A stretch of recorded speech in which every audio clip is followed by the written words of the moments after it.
Ada seorang sahabat bernama Umair bin Hamam. Saya pilihkan aja kisahnya karena sudah waktu zuhur dekat. Umair bin Hamam ini teman-teman sekalian adalah salah satu sahabat yang sempat ikut di perang Badar. Waktu Nabi sudah atur pasukan, musuh sudah depan mata, ini tinggal pecikan takbir perang nih. Sudah akan saling bunuh-membunuh. Lalu kata Nabi SAW dengan sabda yang masyhur dalam hadis Bukhari, demi Allah, tidak ada seorang pun dari kalian sekarang yang hadir di perang Badar ini, di kancah peperangan ini, terbunuh menghadapi musuh, kecuali pasti masuk surga yang luasnya seluas langit dan bumi. Umair ini, Ibn Humam, kebetulan lagi pegang 2 butir kurma di tangannya. Lalu dia bilang, bakhin itu indah sekali ya Rasulullah, indah sekali, ulangin ya Rasulullah. Kata Nabi SAW, demi zat yang ubun-ubunku dalam agama, maksudnya demi Allah, tidak ada seorang pun dari kalian di sini yang terbunuh di kancah peperangan sekarang ini, perang Badar, kecuali pasti masuk surga yang luasnya seluas langit dan bumi. Umair mengatakan bakhin dengan semangat dia. Maka kata Nabi SAW, kata Nabi, kenapa Umair? Kenapa kau bilang bakhin? Maksudnya indah sekali ya Rasulullah. Kata Umair, ya Rasulullah, aku tinggal masuk ke medan perang ini, dibunuh oleh mereka orang-orang kafir ini, masuk surga tanpa hisab, seluas langit dan bumi. Kata Nabi SAW, iya. Kata Umair, itulah sebabnya saya mengatakan bakhin ya Rasulullah, saya akan kejar tuh.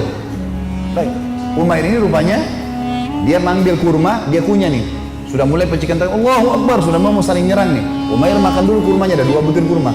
Waktu dia lagi makan, dia bilang, wahai Umair, sesungguhnya kalau kau habiskan kurmamu ini, masih lama kamu dapat surga. Dibuang sama dia maju berperang sampai terbunuh mati syahid. Lihat heroiknya sahabat ya, bagaimana mereka langsung menyambut apa yang disampaikan Allah dan Rasulnya. Kisah yang unik adalah kisah 2 orang yang bernama anak muda ini, Mu'adz dan adiknya Auf bin Afra. Ini teman-teman, Mu'adz ini umurnya 16 tahun, adiknya Auf namanya, ini umurnya 15 tahun. Ini masih belasan tahun ini. Bandingkan dengan generasi muda Islam sekarang, azan aja belum tentu ke masjid gitu.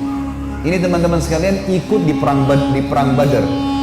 Waktu ikut di perang Badar, Abdurrahman ibn Auf menceritakan kepada kita, mengatakan, waktu saya lagi lihat peperangan sudah akan berkecamuk nih, sudah mulai mau berperang musuh, tiba-tiba ada satu orang anak muda 16 tahun namanya Mu'adz berkata kepada saya, kepada Abdurrahman bin Auf, paman, mana Abu Jahal?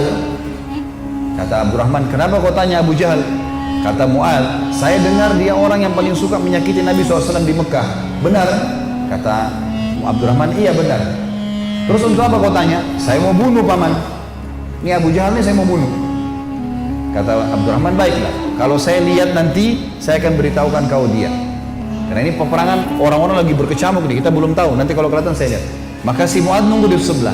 Datang adiknya namanya Auf, tanpa janjian nih, adiknya dia umurnya 15 tahun. Datang sebelah tanya yang sama, paman, mana namanya Abu Jahal? Kata Abdurrahman, kenapa kau tanya? Saya dengar dia paling suka menyiksa Nabi SAW di Mekah. Benar? Benar. Untuk apa kau tanya? Saya mau bunuh paman.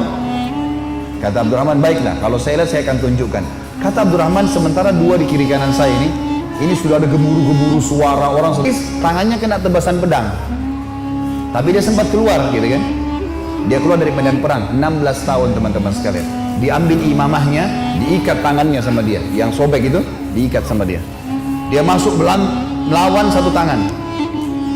Waktu dia lagi perang, dia rasa tangannya ini mengganggu dia. Kesakitan kan? Dia mau cari mati syahid nih. Dia keluar ke kancah peperangan, tangannya ini diinjak sama kakinya, ditarik sama dia. Diputus sekalian. Dia masuk berperang sampai terbunuh teman-teman. 15 sama 16 tahun yakin mati di medan perang, ini adalah syahid. Gak ada rasa takut sama sekali. Ini luar biasa bagaimana. Kisah yang lain Abu Dujana. Abu Dujana radhiyallahu anhu ini sahabat Nabi, pernah begini, Syammah namanya dia Syammah ya. Beliau pernah ini Nabi SAW pegang pedang di perang Uhud. Udah masuk waktu?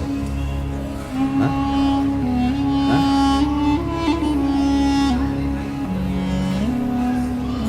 Terus? Maksudnya mau pertanyaan?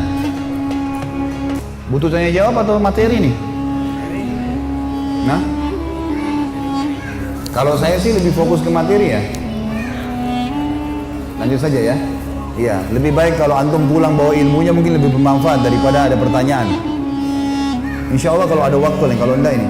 Baiklah, Syammah ibn Harith ini radhiyallahu anhu, beliau pernah teman-teman sekalian, Nabi SAW henuskan pedang di perang Uhud, lalu beliau berkata, siapa yang mau memberikan haknya Allah dan Rasulnya di pedang ini?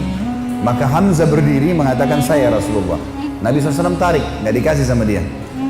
Kemudian Nabi bilang lagi, siapa yang akan memberikan haknya Allah dan Rasulnya di pedang ini? Ali bin Abi Thalib berdiri, mau pegang. Nabi SAW tarik. Hamzah dan Ali ini terkenal pejuang kesatria Islam yang kuat gitu kan. Nabi nggak kasih. Nabi ulangi lagi yang ketiga, siapa yang memberikan haknya Allah dan Rasulnya di pedang ini? Maka berdiri lagi teman-teman sekalian, sahabat Nabi yang ketiga, yang sangat terkenal juga adalah Mikdad. Mikdad ini terkenal, Umar bin Khattab jadikan dia seperti kekuatan 1000 orang. Saya Rasulullah, Nabi SAW tarik, nggak dikasih. Nabi ulangi yang keempat kali, siapa yang memberikan hak Allah dan Rasulnya di pedang ini? Maka Abu Dujana ini, Syammah ini berdiri mengatakannya, Rasulullah, apa haknya Allah dan Rasulnya di pedang itu? Maka kata Nabi SAW, engkau mengambilnya dan engkau menghantamkan ke musuhmu pakai perang ini sampai pedang ini bengkok. Kata Syammah, baik Rasulullah, saya akan berikan haknya, kasih ke saya pedang itu.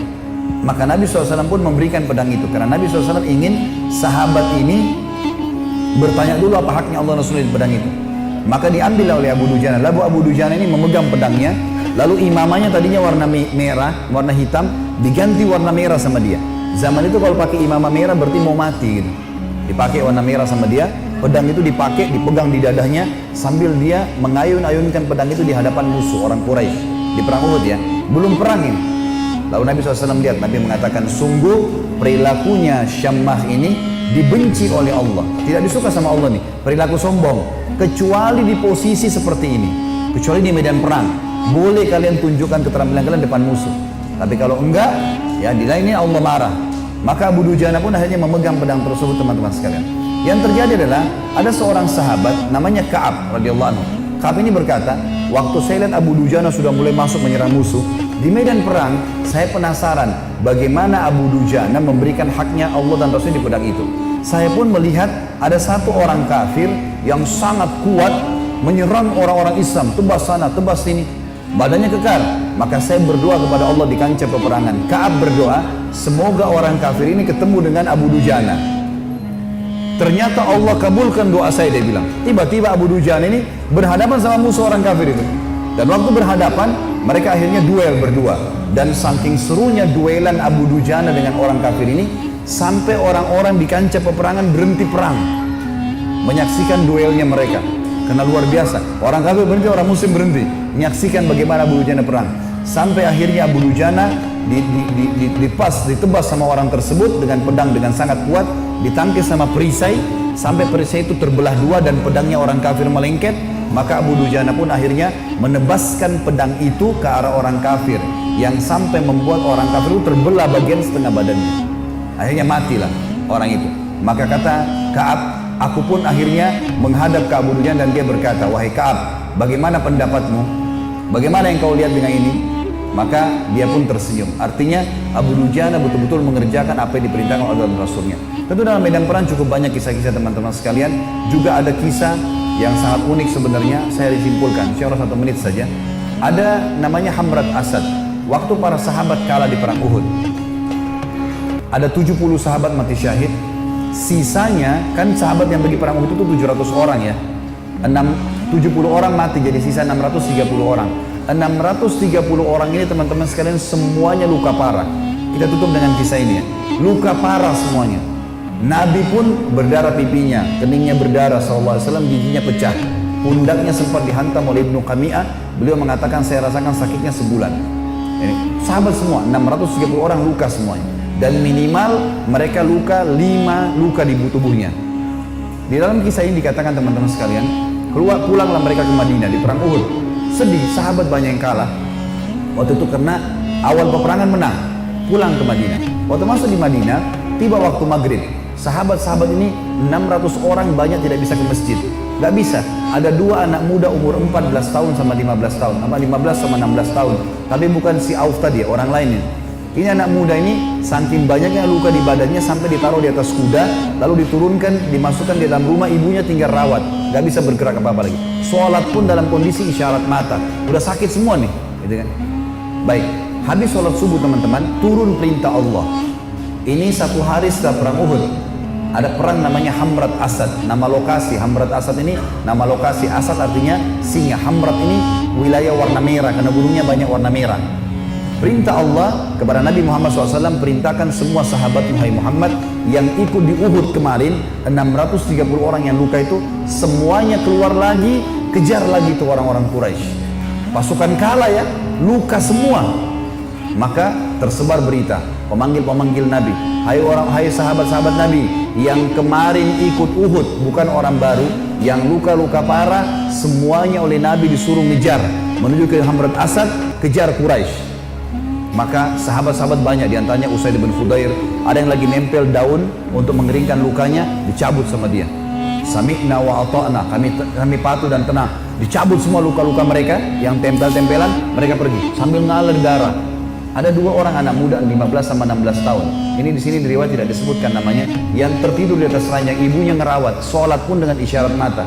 Waktu dengar ada orang teriak, wahai yang hadir kemarin di Uhud, semuanya tidak terkecuali telah turun perintah Allah kepada Rasulnya Muhammad SAW untuk mengejar Quraisy. Tidak satu orang pun boleh tinggal di Madinah. Luka parah. Maka adik kakak ini bersebelahan tidurnya. Kakaknya bilang, wahai adikku, tidak mungkin kita tinggal di atas ranjang begini sementara panggilan Rasulullah ada 16 dan 15 tahun itu. Maka kata adiknya, bagaimana caranya kak? Kita nggak bisa bergerak nih. Apa kata kakaknya? Demi Allah, saya akan seret kamu sekali, kamu seret saya sekali, sampai kita menjawab panggilan Allah dan Rasul. Luar biasa. Saya waktu baca kisahnya sampai netes air mata teman-teman sekalian. Luar biasa. Dan akhirnya mereka seret-seretan sampai tiba di depan Nabi SAW. Ada yang berdarah, ada yang ini. Terutama 2 anak muda ini naik di atas kuda itu sambil diseret jalan ya. Waktu mereka diseret semua pada nangis lihat. Ini luar biasa orang ini. Dan akhirnya sahabat ini semuanya pergi ke sana. Pas Quraisy dengar 630 pasukan yang kemarin kalah, tidak ada orang baru yang datang, bukan tenaga baru cuma yang kemarin, mau berperang, Quraisy tidak berani kembali. Mereka takut, ini jangan sampai luar biasa nih, kok bisa sampai luka parah mau kembali gitu. Maka mereka tidak berani kembali dan tersebar berita kalau setelah kekalahan di Uhud, 1 hari setelahnya di Hamrat Asad muslimin memenangkan peperangan. Dan ini mengobati luka-luka mereka. Tapi saksi bahasan teman-teman bagaimana mereka luar biasanya dalam mempertahankan agama ini. Allahu a'lam.